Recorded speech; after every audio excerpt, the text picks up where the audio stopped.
Greetings, ladies and gents, and welcome to this latest episode of Tales from Outer Space, taken from the subreddit HFY. The links to all the stories will be down below, and as always, I hope that you enjoy. And if you do, please consider subscribing. Story number 1, Engine Manual written by Operation Technician. "So, sir, what are we doing today?" asked Greg. Greg was a spider-like 2-meter-tall Shalon with no visible eyes and 4 very precise, strong working limbs. Greg was a graduate of the Royal Fleet Academy, top of the class, and this was his first day as an engineer on the heroic battleship Escapade. Everyone knew about the battleship Escapade. It was the most famous craft in the region, having survived what some dreadnoughts did not. And no battleship should have. It was the one battleship in the Royal Navy that didn't have a standard issue black paint job, and its white gold colors brought feelings of excitement to any allies alongside the kilometer-long craft. Greg was very excited. "What do they teach you kids about writing manuals nowadays?" Chief Engineer ignored the question. The chief was an old wreck, effortlessly maneuvering through hallways with a dozen tentacled limbs. It wore a rebreather around its core bulb that allowed it to work alongside the mostly Shalon crew. "Writing, sir. Only that the manufacturer should write them, and we should follow them. So, nothing." The chief swiped the card over the hatch and it slid aside. Stepping into the internal airlock, the 2 aliens waited for the outer door to close, and the inner one to open, letting them into the highest deck of engineering. The deck was a circular platform with a vast hole at the center, a structural beam several meters across connecting the engine to the frame of the ship. The force excreted by the engine was transferred to the battleship by this beam, along several others to the sides. Greg rushed to the inner hold of the deck, leaning over and looking down. There, going 100 meters down, there was a mess of engine, lit up by hundreds of spotlights and surrounded by walkways and beams. This was the muscle and the power source of the vast craft. Greg knew a lot about the Elation-class battleship. He knew even more about the engines, and he knew that this was not the Bezel 90A AHG engines. What? Greg considered if asking the question would be wise. What if he was supposed to know this? He asked anyway. "What class of engine is this?" Never be afraid to ask the stupidest of questions. If you don't, you'll get us all killed. The chief engineer slithered up to the rating and looked down as well. "It's a human." "The model?" "No, the engine. The Escapade is a non-standard engine. The original Bezel engine was destroyed. Humans repaired the ship and installed their own engine." The chief waved to Greg to follow, and they descended to several decks. "We call her the H engine, or the H drive. She is capable of 3 times the energy output and 2 times the forward thrust." "Amazing. Why aren't all Elation battleships equipped with these?" 1. The humans don't sell these. 2. We cannot recreate her. And 3. The chief rotated face to Greg. There is a very limited number of crew who can service her. The shaft opened midway in the engine. Another Shalon stood there waiting for them with a really big binder. The binder, which had to be several thousand pages thick, was handed to Greg, along with a pencil, and the binder was a human style, opening up to the left to reveal ring-bound pages. On the top, in marker, the human letters, "Manual," written under the typed Type 5 Zeta DD Diesel Frigate Maneuvering Thruster. The chief led Greg down a walkway and across a gap between the deck and the engine, up to a platform pressing its guts to the vast machine. The tentacle reached out, stopping short of touching a pipe. "This is the main backup coolant line. 7 coolant systems need to fail before it comes into play. Replace it." The dread in the chief's voice made Greg re-examine the pipe. It was 3 centimeters thick and 1 meter long, and had 2 curves. Then the pipe connected to 2 machine blocks. Greg turned around to ask a question, but the chief was already gone. Opening the manual, Greg began to flip through it. There were all 1,000 pages of the original here, but several inserted, handwritten sheets separated each, adding up to what had been over 4,000 pages. Greg looked at the jumbled insert-filled index and flipped to the coolant system. Skipping past the overall system diagrams, he found the main backup coolant system and looked at his task. He found the entire coolant block outlined by hand and non-original page, describing the function and common problems. The how to replace note simply referred to as the coolant volume. The coolant volume, a second, equally thick, originally assembled binder, was handed to him as the tired echelon on the uppermost deck of the engineering section. There he finally found the full specs of the left main backup coolant module and the page on replacing the line. The general guide on the process was crossed out with pen, and an arrow pointed to the side of the page. Flipping the handwritten sheets, Greg saw a replacement parts list and step-by-step process on replacing the line. The parts list made no sense. Aside from the coolant pipe, the inner lining, spare bolts, and insulator rings, there was an array of unrelated items that no standard repair he knew of needed. He shook his head at the list and decided that he would not be laughingstock by asking for metal bars, insulator tape, 3 hammers, and a stethoscope. The inventory quickly and efficiently processed his request and produced a pipe, inner lining, spare bolts, and an insulator rings. Going back to the module, Greg shut down the drain of the module. He quickly and efficiently and professionally removed the bolts, then the pipe, then the inner lining. With equal skill, he replaced the parts with fresh ones, secured the bolts, inspected his work, and turned on the module. The red light came on after Greg was bathed in a spray of still warm coolant. 8 hours later, dirty, tired, and angry, Greg laid out on the 6th set of pipe, inner lining, spare bolts, and insulator rings, along with 3 hammers, 2 metal bars, insulator tape, and a stethoscope. Flipping all the way back to the first page on the initial volume, Greg read the handwritten page titled Step 0. Sitting down, unfolded his limbs, relaxed, he sent a prayer to the spaghetti monster. This step he saw was necessary. Rising, he washed his hands, sprayed a freshly cleaned module with parts of distilled anti-rust holy water, and put a drop of WD-40 on all the moving bits. Following each step to the letter, Greg made sure that all parts, hammers, and parts matched the parts list, as all other steps definitely didn't apply to his situation due to his lack of electronic, combustion, and anti-gravity modules. He closed the main manual and brought closer the coolant volume. Following the manual, the ever-handwritten, creased-out letter, Greg wrapped the inner lining with tape in 3 places, warmed it up with a heat gun, and inserted it into the pipe. He then wrapped the pipe in threads in the insulated tape, put on the WD-sprayed insulator rings and bolts, and reinserted the pipe.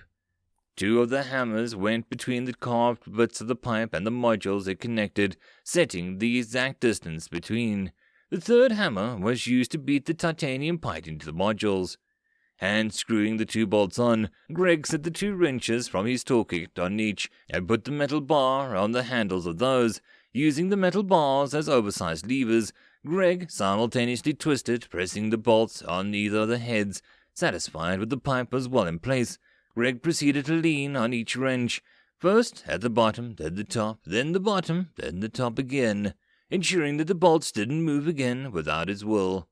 Pressing the stethoscope to each module in turn, Greg used a spare hammer to lightly ring the pipe, listening to the reverberation within.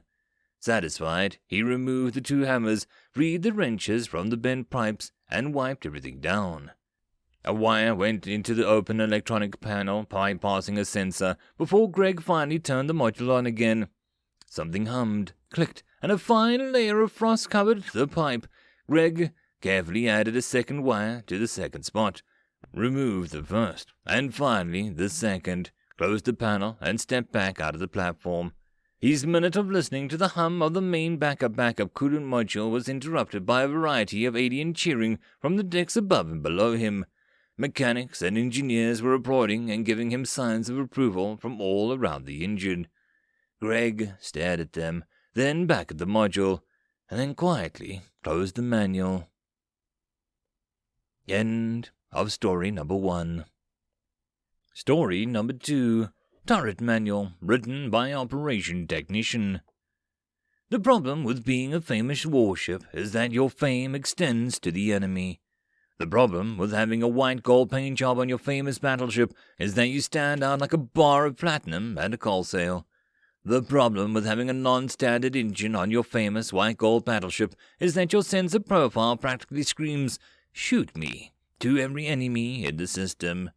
The other two battleships of the Royal Fleet had standard, powerful VSOL 90 AHGH engines. They were impressive enough, a requirement for any torch designed to push a kilometer-long war machine. Their steady and comforting glow of the plumes were also completely dwarfed by the frantically maneuvering disco ball of gold and white between them. The two battleships cruised forward, bombarded with deadly precision, while the gleaming third evaded like a loose hose. Its sputtering Type 5 Zeta DD diesel frigate maneuvering thrusters spitting patterns of glowing exhaust in every direction. The two normal battleships didn't have to evade because no one was shooting at them. The enemy blob didn't give a crap about them.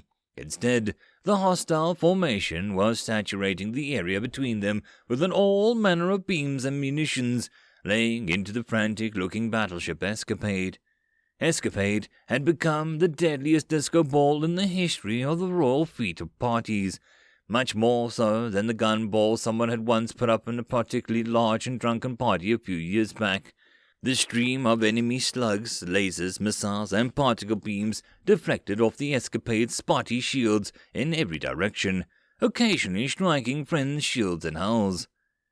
During the moment of free flight, Greg suddenly realized why the Escapade's primary turrets were built in such an over-engineered fashion.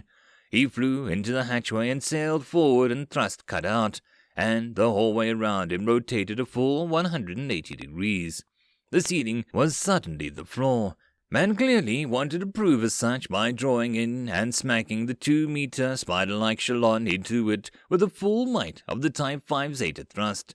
This happened in all 5 seconds, and Greg could only imagine how fast the primary turret had to move to continue firing through that maneuver.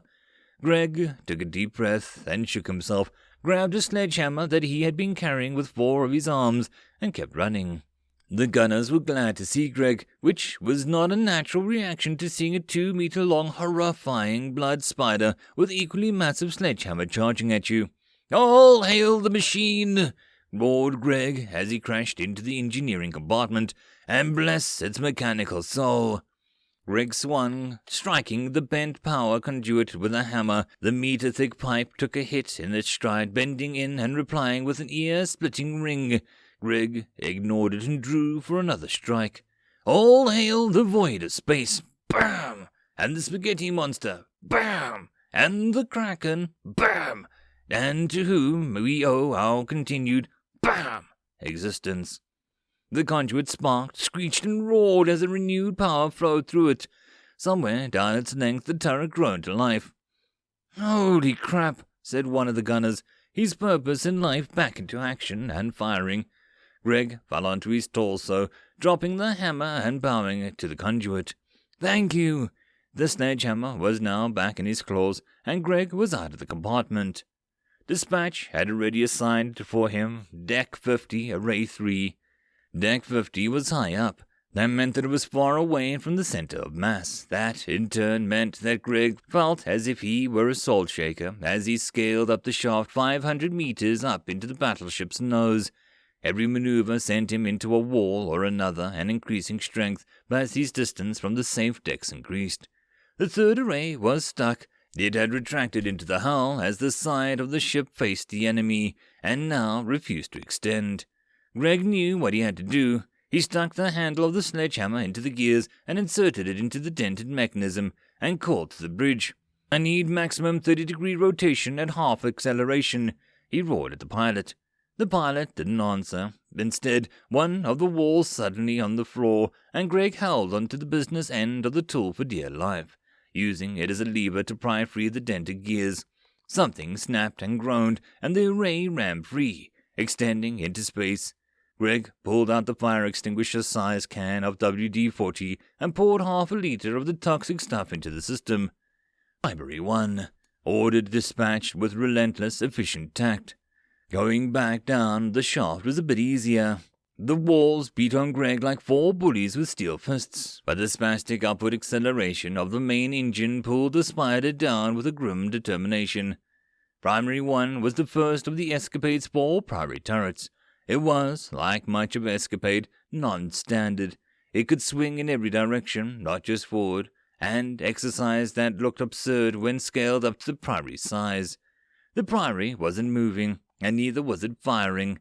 A dozen or so concerned Shalon and Wreck were crowded around the walkway overlooking the turret's mechanism. 3 of the Shalon were furiously praying while the rest tried to slither into the primary innards in an effort to locate the problem. Greg knew Primary 1 well, not because he trained to operate it in the academy. Guns like this simply just didn't exist anywhere in the Royal Navy except on board the Escapade. Greg knew this particular beast of a weapon well because this is where he had lunch every day. For weeks now he had been enchanted with the horrific design, with its hacked-together guidance system and retrofitted servos. He knew Primary 1 just as well as he knew the Escapade's engine. It was still a mystery, but less so to him than most everyone else in the Royal Navy. Greg also knew what the turret liked and what it didn't. "Get back!" He smacked the other engineer gunner's back, and he grabbed the struggling Shalon by the rear leg and flung it out of the gun's inner hatch. Idiots. One of the wreck was the chief engineer. The squid creature caught the flying Shalon and dragged it back without argument. No one was about to argue with the specialist. "Come on," whispered Greg as he ran around the turret, looking into the shutting the hatches. The damage wasn't internal. The turret was alive. It just couldn't move. "What's wrong? What's stuck?" "Can't spin," whispered the primary. "Hurts too much." Greg ran to the outer ring and looked into the gears. There, set neatly inside the 4 system blocks at once, was an enemy snug. The creature was eating away at the systems, boarding away steel and processes. It hissed as he looked into the compartment. Greg was enraged. To everyone's shock, he drew back his oversized hammer and began to bash the ruined system blocks. Their shock turned to anger when they saw the burning sludge of the hammerhead. Having committed his first murder in the line of duty, Greg dropped the ruined sledgehammer and ran back to the gun. "Better?" he whispered. The others didn't hear his words. They reflexively bowed and began to bray, assuming that this was what he was doing. "Hurts," whispered back the primary. "I know," Greg said. "I hurt too. That's good, because it means we're still alive. Need to keep fighting if you want to survive, though. I'll fix you afterwards." "Who will fix your pain after?" wondered the turret with another whisper. "There are Shalon fixers who will do that, but I'll fix you first. You stay strong, okay?" "Okay," whispered back the turret. Greg jumped back as the primary 1 roared back to life. The engineers and gunners cheered as it swung into position and shook with rage, spitting bolts of electrons into the enemies outside. "Idiots!" Greg smacked the nearest engineer. "You can't just crawl inside of it. It doesn't like that." Another engineer locked himself in place with 6 legs and carefully opened the thick binder that he had been holding, scratching something out, adding a few more words, and he handed the binder over. Read over the new instructions, added a few more words, and slammed it shut. He ran his claw over the letters on the cover and handed the M-type point defense grid-fired battery element manual back to the underling. "You've got to have respect for the human machinery," he instructed, and the other Shalon nodded in understanding. "You've got to be kind to them," he thought to himself, and skidded off. There was always more work to do. End of story. I hope that you enjoyed, and if you did, please consider subscribing. If you wish to support the author, there is a link to the original story, so pop over there and give him your support. If you wish to support this channel, however, there are a few ways to do so. The best and easiest would be to share this video with other people, as well as liking, subscribing, and leaving a comment. All of these things tell the algorithm that this channel is at least vaguely interesting, and that may share it with other people. If you wish to support the channel in some other manner, watching my other videos would also help tremendously. Or, if you really like, there is a link down below to leave a tip or to join the Patreon. Any and all support is very much appreciated. And I hope that you all have a good one. Until the next time, and I'll see you then. Cheers.